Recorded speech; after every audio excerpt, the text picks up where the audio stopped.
अब समय है बिहार में हिंदी में काम करने वाले हिंदी के कलाकारों को, हिंदी के कवियों को, हिंदी के लेखकों को, हिंदी के प्रतियोगी परीक्षाओं में भाग लेने वाले लोगों को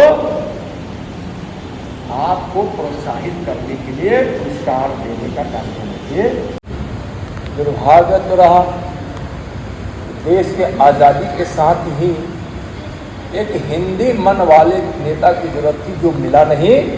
पूरी तरह से अंग्रेजियत से प्रभावित, लबालब भरा हुआ अंग्रेजियत के संस्कार से भारत के नेता मिले।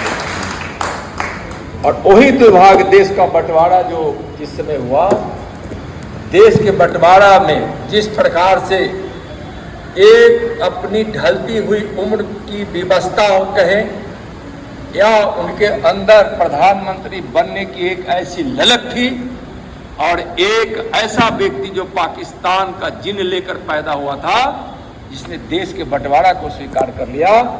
और देश के बंटवारा में सही कर रहे हैं अनिल जी कि अगर हिंदी का प्रभाव रहता, हिंदुस्तान का प्रभाव रहता, हमारी संस्कृति सभ्यता का प्रभाव रहता, तो न यह देश टूटता और न हिंदी की यह दुर्दशा होती। तो गया, बीमारी तो अब हम सब की है, और माननीय प्रधानमंत्री जी ने और माननीय गृह मंत्री जी ने उसको राजभाषा का राजभाषा में देखता हूँ। हिंदी से प्रेम है, मातृभाषा हमारी हिंदी है। बजका हम बोलते हैं अपने गांव में, हम वैशाली के रहने वाले हैं। लेकिन जब हम राजभाषा के मंत्री के रूप में जब उसको अध्ययन करने लगे, तो मुझको बहुत अफसोस हुआ कि इस पर किसी ने काम नहीं किया। किया तो गांधी जी ने किया तो हमारे हिंदी साहित्य के सबसे बड़े बड़े साहित्यकारों ने किया जरूर प्रयास, हमारे भीमराव अंबेडकर जी ने भी किया, लेकिन राजनेताओं का इसमें कोई प्रयास नहीं रहा, इसलिए हिंदी पीछे छूट गई। मैं कह रहा हूं, अब देखिए इसके लिए प्रयास हो रहा है। हिंदी, अगर हम आज हिंदी को भारत के राष्ट्रभाषा नहीं बना सके, तो कम से कम आने वाले दिनों में राजभाषा की जो इसकी स्वीकृति हुई है, इस देश के लोग हिंदी को तो स्वीकार कर ले, हिंदी भाषा को तो स्वीकार कर ले, हिंदी को तो जाने। इसके लिए अनेकों पहलू रही। मैं बता रहा हूं कुछ चीज को आप गौर कीजिए कि कंठस्थ सॉफ्टवेयर अभी मोदी जी के प्रधानमंत्री बनने के बाद बनाया गया। मानिए जब अमित शाह जी गृह मंत्री बने हैं, अब यह सॉफ्टवेयर में 4 करोड़ वाक्य हैं। कितने वाक्य हैं? 4 करोड़। यह हिंदी के विस्तार के लिए कितना बड़ा प्रयास है। अगर कोई तमिल भाई, कोई मलयालम वाले, कोई उड़िया वाले, कोई अन्य भाषा वाले, अगर हिंदी जानना चाहेगा, तो उसके लिए कंठस्थ सॉफ्टवेयर में उसको 4 करोड़ वाक्य मिलेंगे। जैसे हम अंग्रेजी पढ़ते हैं ना, 4 करोड़ वाक्य मिलेंगे। एक हिंदी शब्दकोश बनाया गया है और उसका नाम है हिंदी शब्द सिंधु। इसका क्या नाम है? हिंदी शब्द सिंधु। उसमें वह डिजिटल शब्दकोश। अब उस शब्दकोश में शब्द कैसे हैं? जो चीज हम मलयालम में बोलते हैं, उसको हम हिंदी में क्या बोलते हैं? अब हिंदी को हम मलयालम में किस शब्द का उपयोग करते हैं, उड़िया में क्या करते हैं, गुजराती में क्या करते हैं, राजस्थानी में क्या करते हैं। खैर गुजरात, राजस्थान तो हमारे वर्ग का मतलब हिंदी के बाद दूसरे हिंदी बोलने वाले और समझने वाले लोगों की वह वर्गीकरण है, उसमें है ही। लेकिन असमिया में हम हिंदी के कौन सा शब्द को हम क्या बोल सकते हैं, उसको समझने के लिए यह शब्दकोश बनाया गया है।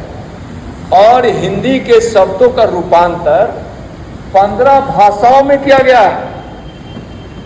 हिंदी के शब्दों का रूपांतर कितने भाषाओं में किया गया है? 15 भाषाओं। ये अगर आज हम साहित्य सम्मेलन कर रहे हैं, तो साहित्य सम्मेलन कैसे हम समझेंगे आंध्रा वाले, ताकि वह साहित्य सम्मेलन सबसे वह परिचित हो जाए। वहाँ अभी हिंदी भाषा सीखने के लिए राजभाषा को अनेकों प्रकार से विकसित किया जाए। अभी हम पखवाड़ा मना रहे हैं साहित्य सम्मेलन का। 14 और 15 को भारत के मंडपम में, दिल्ली के भारत मंडपम में 10,000 साहित्य के विद्वानों का बड़ा सम्मेलन हो रहा है। और प्रत्येक वर्ष, पिछले वर्ष पूना में हुआ था, उसके पहले गुजरात में हुआ था, उसके पहले हैदराबाद, मैंने देश के विभिन्न कोनों में हम प्रत्येक वर्ष सम्मेलन करते हैं। और वही औपचारिक सम्मेलन जिसको औपचारिकता पूरा करते थे, कुछ लोग आ गए, भाषण हो गया, लोग चले गए। हम उन विद्वानों का रजिस्ट्रेशन करते हैं, हम उनके लिए काम करते हैं। और आपको मैं बता दूं, अब भारत सरकार ने अंग्रेजी को सिर्फ अपने राजकाज का भाषा नहीं रखा है। 2 भाषाएं हैं राजकाज के, अंग्रेजी और हिंदी। आप हिंदी में भी काम कर सकते हैं। मैं तो अंग्रेजी जानता नहीं हूँ, जानते भी है तो जानने की कोशिश नहीं की है। जिस समय जानने का समय था उस समय विद्यार्थी परिषद में चला गया, विद्यार्थी परिषद ने एक नारा दे दिया हिंदी का, अंग्रेजी से दूर होते चले। हम भाषा का विरोध नहीं कर रहे हैं, लेकिन अगर हम हिंदी नहीं जानते हैं, अंग्रेजी नहीं जानते हैं, तो हमारे हिंद भावना से ग्रसित नहीं होना चाहिए। हम हिंदी जानते हैं, इस पर हम सबको गर्व करना पड़ेगा। और मैं बता दूं कि गृह मंत्रालय हो या भारत सरकार का बहुत सारे मंत्रालय जो हिंदी नहीं जानते थे, वैसे बड़े बड़े अधिकारियों को हिंदी का ट्यूशन पढ़ना पड़ रहा है। क्या करना पड़ रहा है? हिंदी का ट्यूशन पढ़ना पड़ रहा है। धीरे धीरे धीरे आगे हम सिर्फ हिंदी में ही नहीं करेंगे, हमने हिंदी का पहला किया है और हिंदी का करेंगे। आगे इस देश की प्रमुख जो मातृभाषा है, चाहे वह आंध्रा का हो, चाहे तमिल का हो, चाहे वह पंजाब का हो, गुजरात का हो, राजस्थान का हो, बिहार का हो, बिहार का मैथिल का हो, जो भी है, चाहे वह उड़िया हो, चाहे वह असमिया हो, चाहे वह अन्य कोई हो, बंगाली हो, हम सभी भाषाओं में हम टेक्निकल और हायर एजुकेशन और हायर कंपटीशन वाले प्रतियोगी परीक्षाओं में हम उसको लागू लगभग करके नीति बनाते हम उसको बढ़ा रहे हैं। अब पूछे कि क्यों हिंदी को क्यों नहीं, कन्नड़ को क्यों, तेलुगु को क्यों? तो देश को कम से कम गुलाम रखने वाले अंग्रेजी से तो हमको निजात मिल जाए। हम हिंदी हमारी राष्ट्रभाषा है, लेकिन तेलुगु हमारे ही देश की भाषा है, पंजाबी हमारे देश की भाषा है, असमिया हमारे देश की भाषा है। जो हमारी भाषाएं हैं भारत की, हम उसको सबल करेंगे और आगे आने वाले दिनों में हिंदी के महत्व को इतना बढ़ाया जाएगा कि हिंदी के बिना किसी का काम चलने वाला ऐसे शायद हो रही है, व्यवहारिक तौर पर हो रही है, धरातल पर हो रही है, भाषण में नहीं हो रही। मैं कुछ उदाहरण दिया हूं, आप जाकर देखिए कि आज भारत सरकार के राजभाषा मंत्रालय विभाग को लोग क्या बना के रखा था, ऐसा बना के रखा रहता था जिसमें आप अंदाज नहीं कर सकते। गांधी जी भी नहीं सोचे होंगे। आगे उसको लगे कि हमारा मत है। आज एक कॉलर खड़ा करके चलता है हिंदी जानने वाला भारत सरकार। मैं आपको बता रहा हूँ, गृह मंत्रालय के कॉरिडोर में तो आप जाकर देखिए, अंग्रेजी में नाम लिखे हुए थे सारे मंत्रियों को, उस बोर्ड को हटा दिया गया और हिंदी में लिखा गया। सभी देश के विभागों में पहले से ही पढ़ता थी, लेकिन कोई लागू नहीं करता था। और भारत सरकार के हर मंत्रालय में अब एक हिंदी समिति है, और वह हिंदी समिति अब मृत प्राय नहीं है। अभी हम हिंदी के एक बड़े संस्था के, जिसके अंदर 22 संस्थाएं काम कर रही है, उसका हम रिव्यू करने लगे तो पता चला कि 22 में 19 का तो अता पता ही नहीं। अब प्लान कीजिए अगली बार कि हम सम्मेलन और पुस्तक मेला के अलावा हम हिंदी तो बिहार के लोग जानते ही हैं, लेकिन जो हिंदी में काम करने वाला है उसको हम कैसे करें। हम लोग विद्यार्थी परिषद में हिंदी को बढ़ावा देने के लिए तो हमको कहा गया कि एक नाटक कंप्यूटर में नाटक छोटा लघु नाटक। एक ब्रांच मैनेजर मैं था, उसमें अनिल जी को बंगोली दूसरे एक बात अनिल जी हमारे साथ पढ़ते थे। क्या जाते आप बंगोली को पढ़ते बोले और हम दोनों मिल उसका मानना चाहिए।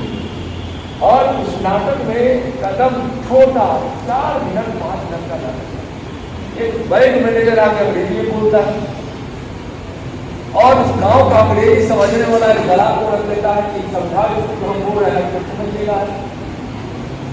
इतना भ्रष्टाचार फैला देता है और पूछता है बैंक में जाकर एक व्यक्ति की क्या करें मैनेजर साहब, तो कहता है जो चीज रखिएगा ना तो डबल हो जाएगा 7 साल।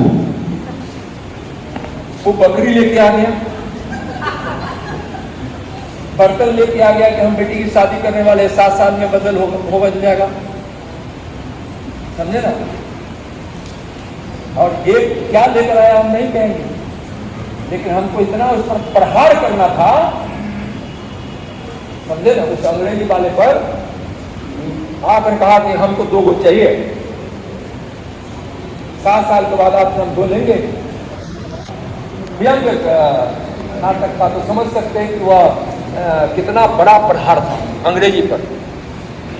तो अंग्रेजी वो हम ही नहीं करें कि आप बच्चों को मत पढ़ाइए, नहीं सिखाइए, हम उसका विरोध नहीं कर रहे हैं। अब यहाँ मॉस्को गए, हम मॉस्को में रूसी भाषा पढ़ाया जाता। आप अंदाज नहीं कर सकते। हम रिसर्च सेंटर में गए थे, हमको भारत सरकार अभी भेजी थी कुछ एग्रीमेंट करने के लिए, भारत और रूस में गए थे। जबकि मैंने राज्य मंत्री लोग नहीं जाते, लेकिन हमको प्रधानमंत्री जी गृह मंत्री जी भेजे। कोई अंग्रेजी में बोलता नहीं था। अंग्रेजी जानने वाले जो अंग्रेजी समझती थी टीचर और रूसी भाषा वो पढ़ाती थी, रूसी भाषा में पढ़ाती थी, वो भी हम लोग के साथ रूसी भाषा में बोल रहे थे। तो हम लोग रूसी भाषा ये जानकार हम लोग के साथ भारतीय दूतावास से मिला हुआ। रूस कहाँ है? जापान अपनी भाषा में बढ़ा कि नहीं? जर्मनी अपनी भाषा में बढ़ा कि नहीं? तो हम क्या अपनी भाषा में नहीं बढ़ सकते हैं? हिंदी हमारी भावनाओं को प्रकट करते हैं, यानी भावनाओं के प्रकटीकरण का सबसे बढ़िया माध्यम। हमारे भारत के पारिवारिक जीवन को सुखमय बनाने का सबसे बढ़िया माध्यम हमारा हिंदी। हिंदी के शब्दों में, हिंदी में बहन के प्रेम के शब्द हैं तो माता के भी प्रेम का शब्द है, लेकिन ये दूसरी भाषा में नहीं है। एक ही भाषा में भाई का प्रेम, पत्नी का प्रेम, बहन का प्रेम सब एक ही भाषा में बोल दिया जाता है। बड़ा दरिल्ला, पता ही नहीं चलता है कि बहन हो ये कि साला है। पता चलता है क्या?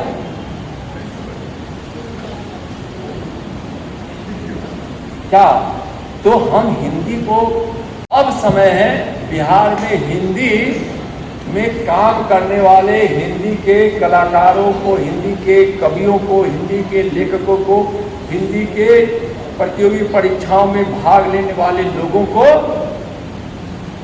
आपको प्रोत्साहित करने के लिए पुरस्कार देने का काम कीजिए। एक प्रोग्राम जरूर, या हम लोग हिंदी का हरित जयंती मना रहे हैं, इसमें हम लोग कम से कम इतना करें, नहीं है तो कम से कम अपने पास एक डेटा तो लाइए। डेटा ला के हम लोग उस पर पत्र तो दे दे शाबाशी का, आप हिंदी में काम करते हो। मैथिली में जो यूपीएससी एग्जाम देता है उसका तो डेटा लीजिए। ये सब काम कीजिए और एकदम बढ़ाइए। जो दुर्भाग्य था उस उसको सौभाग्य में बदलने के लिए बिहार हिंदी सम्मेलन संगठन से यही हमको आग्रह है और आपके साथ है एक हिंदी दुनिया के भारत के कोने कोने में जाए, दुनिया में जाए, ये हम भी चाहते हैं, हमारे प्रधानमंत्री जी भी चाहते हैं, हमारे गृह मंत्री जी भी चाहते हैं। अवसर खो दिया है उन लोगों ने जिनको अवसर मिला है, आप लोगों को, हम लोगों को मिला है। या अवसर से हिंदी को धन्य बनाइए, हिंदी को बढ़ाइए, इस अवसर को खोलिए नहीं। एक से एक हम अपने यहाँ देते हैं पुरस्कार, देखते हैं मलयालम के अपने देश में बहुत अच्छी प्रथा है। भारत की 4-5 भाषाओं के बड़े विद्वान तो ज्ञाता होते ही होते हैं। अपने यहाँ देखे ना, विद्यापति जी बंगाली में भी लिखते थे, हिंदी में भी लिखते थे, संस्कृत में भी साथ लिखते थे। इतने यहाँ लगाए हुए हैं भारत और बिहार के हिंदी समृद्धि के लिए बढ़िया भारत का। अब हम शेक्सपियर के ट्विंकल लिटिल स्टार को जरूर पढ़ाइए, हम नहीं कर रहे हैं कि चंदा मामा दूध के पूरी पकाए दूध के, इसको कहने में क्या संकोच है भाई। आज है गांव में, हमारे गांव में 4-5 चीज अभी भी हम जीवित रखें। अपने गांव के वैवाहिक गीत को, अपने गांव के पुराने उत्सव को, इस सबको हम लोग जीवित रखें और इन सब के माध्यम से हम हिंदी को और अपनी पहचान को, चाहे त्यौहार के रूप में हो या जिस रूप में मिथिला से सांसद हो गए, मिथिला के उसके सारे चीज़ों को हम संजय जी कराए थे, को याद है दिल्ली में। तो चलिए, बहुत भाषण देने का समय नहीं है, मुझको अच्छा मौका मिला है, इस प्रकार के भाषण देने का मौका मिलता नहीं है। क्या ऐसा भाषण देने का मौका जल्दी मिलता नहीं है। जितना खुल के बात करने का अवसर देने के लिए हम बिहार के हिंदी साहित्य सम्मेलन का स्वागत करते हैं। चलिए, यह 21वीं सदी है, हिंदुस्तान का युग है, हिंदी का युग है। चलिए आगे बढ़िए। बहुत